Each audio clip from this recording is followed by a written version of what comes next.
अपने मायके आ जाती है। अरे दीदी, आप यहाँ अचानक? सब ठीक तो है ना? आपने खबर भी नहीं दी पहले से।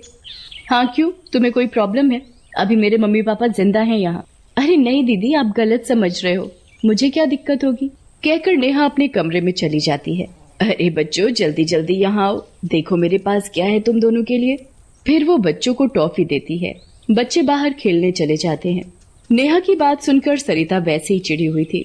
ऊपर से नेहा आवाज लगाती है, अरे चाय वाय मिलेगी मुझे इस घर में या मुझे खुद ही बनाकर पीनी पड़ेगी? यहाँ क्या लोग कम थे जो ये आकर मेरी छाती पर बैठ गए मूंग दलने? मैडम को चाय भी कमरे में चाहिए। चिड़चिड़ाती हुई सरिता किचन में जाती है और नेहा और बाकी सबके लिए भी चाय बना देती है। सबके लिए एक साथ ही चाय ले चलती हूँ, वरना जहाँ 2 सेकंड लेट होंगी फिर कोई आवाज लगाएगा, सरिता चाय दे दो, जैसे सरिता बहू नहीं काम वाली बाई हो। टंडनाती हुई सरिता सबको चाय नाश्ता कराती है और सास से कहती है, माँ जी अब मैं थोड़ी देर सोने जा रही हूँ, प्लीज मुझे कोई डिस्टर्ब नहीं करना, और आपकी लाडली बेटी को कुछ चाहिए हो तो आप खुद ही करके दे देना प्लीज। तभी नेहा के बच्चे वहाँ आकर नानी नानी करने लगते हैं। नानी नानी, मम्मी टीवी देख रही है और मामी सो रही है, आप ही नहला दो हमें। हाँ हाँ मेरे बच्चों, क्यों नहीं, नानी है ना, चलो मेरे साथ। नानी दोनों बच्चों को बाथरूम में नहलाने ले जाती है। तभी अचानक नानी का पैर फिसलता है और वो सर के बल वहीं फर्श में गिर पड़ती है। सर में गहरी चोट लगने की वजह से उसकी मौत हो जाती है और वो चुड़ैल बन जाती है। चुड़ैल बनकर भी वो उन दोनों बच्चों को नहलाने लगती है। बड़ी देर हो गई, ये बच्चे कहाँ निकल गए? टुट्टू, फ्रूटी, कहाँ हो दोनों? पता नहीं ये नालायक बच्चे कहाँ निकल गए, बिल्कुल अपने बाप पर गए हैं।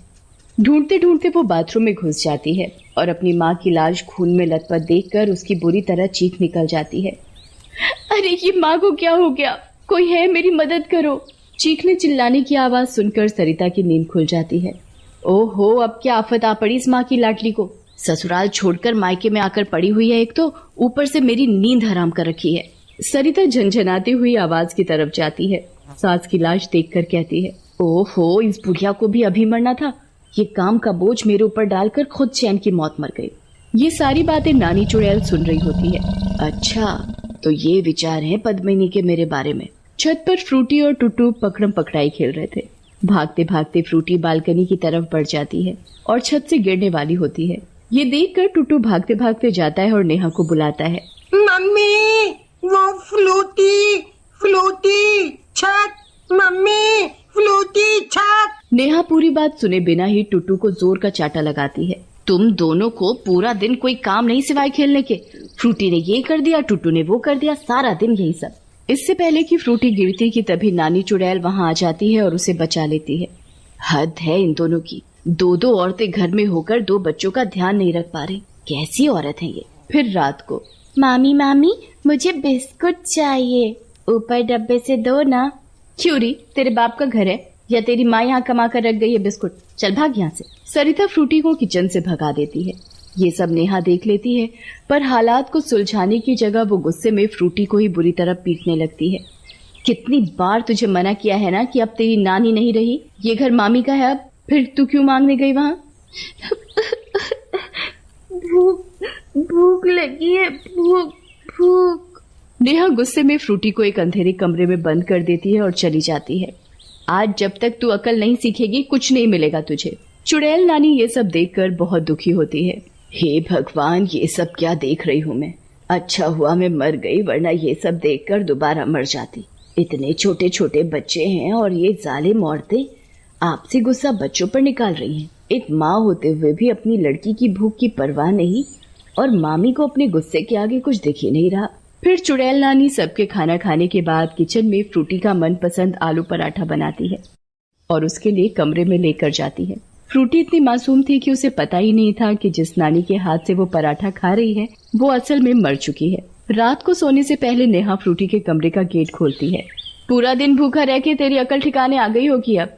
भूखी कहाँ, नानी ने खाना खिलाया ना, वो आपकी तरह नहीं है। अच्छा, तो तेरा मतलब है नानी स्वर्ग से तुझे खाना खिलाने आई थी। और हंसने लगती है। नेहा रसोई में जाती है कि वहाँ सरिता आकर उसका रास्ता रोक लेती है। किचन में नो एंट्री। ये क्या मजाक है, रास्ता छोड़ मेरा, चल साइड हो, भूल मत ये घर मेरा है। तेरा है। तेरा था, अब बहू होने के नाते ये घर मेरा है। तेरा घर ससुराल है जिसे छोड़कर यहाँ पलंग तोड़ रही है पड़े पड़े। और उन दोनों में लड़ाई होने लगती है। चुड़ैल नानी ये सब देखकर अपना सर पकड़ लेती है। लगता है इन दोनों को सबक सिखाना ही पड़ेगा, नहीं तो इन दोनों की आग की चक्की में बेचारे मेरे बच्चे घुन की तरह पिसेंगे। चुड़ैल नानी गैस से गरम गरम कंचुली लाकर सरिता और नेहा के हाथ पर छुआ देती है। आह, मेरा हाथ! किसने किया ये? ओ करमजनी, कहीं ये काम तेरा तो नहीं है? मुंह संभाल कर बात कर। तूने खुद मेरा रास्ता रोक रखा है और कह रही है मैंने जलाया है। अरे बेवकूफ, अगर मुझे जलाना होगा तो पूरी कढ़ाई खौलते तेल की तेरे पर पलट दूंगी। बड़ी आई। फिर वो दोनों बहस से थक कर अपने अपने कमरे में जाकर जली हुई जगह पर ऑइंटमेंट लगाती हैं और सो जाती हैं। बेचारे बच्चे टीवी देखते देखते वहीं फर्श पर ही सो जाते थे। चुड़ैल नानी को बच्चों की हालत देखकर तरस आने लगता है। चुड़ैल नानी उसी वक्त नेहा के कमरे में जाती है। वाह, बस अपने मेकअप और नींद के अलावा कुछ नहीं देखना चाहती। गुस्से में नानी नेहा को जोरदार चाटा लगाती है कि नेहा भड़भड़ाते हुए यहाँ वहाँ देखती है।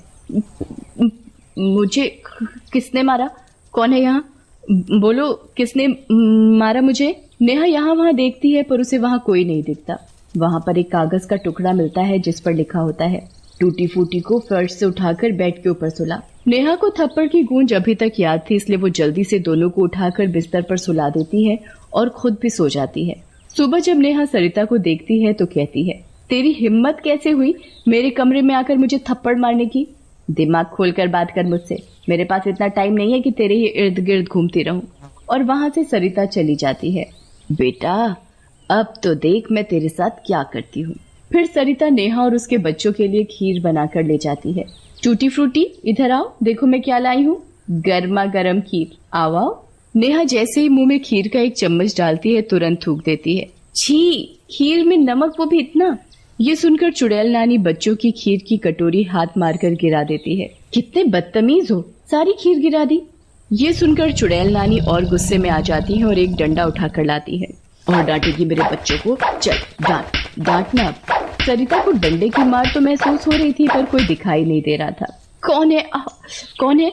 सामने आओ मेरे। कौन है? पर चुड़ैल नानी रुकने का नाम ही नहीं ले रही थी। वो सरिता को तबीयत से कूटती है। नेहा ये सब देखकर सोच में पड़ जाती है। फिर बच्चों को लेकर कमरे में चली जाती है। यहाँ चुड़ैल नानी परेशान हो रही होती है। आज तो मैं समय पर आ गई तो बच्चे बच गए, पर हर बार ऐसा होगा तो बच्चों की रखवाली करना मुश्किल हो जाएगा। मुझे ही अब कुछ करना पड़ेगा। फिर चुड़ैल नानी नेहा के पति के घर जाती है। बेटा सुनो। कौन है? कौन है वहाँ? सामने आओ मेरे। बेटा मैं हूँ, नेहा की माँ। फिर वो मुंधीर को सारी कहानी सुनाती है। अपने बच्चों की ऐसी हालत सुनकर उसकी आंखों में आंसू आ जाते हैं। बेटा, वहाँ ना उनकी माँ उनका ध्यान रखती है और सरिता का स्वभाव तो तुम्हें पता ही है। बस माँ जी, मैं समझ चुका हूँ कि मुझे क्या करना है। फिर अगले दिन मुंधीर बच्चों को लेने पहुँच जाता है। टूटू फ्रूटी। पापा पापा पापा पापा। चलो बच्चों, पापा के साथ अपने घर चलो, पापा आपको लेने आए हैं। तभी नेहा वहाँ आती है। जी मैं भी आपके साथ चलना चाहती हूँ, मुझे भी ले चलिए और मुझे माफ कर दीजिए। बेटी का घर फिर से बसते देख चुड़ैल नानी खुश हो जाती है।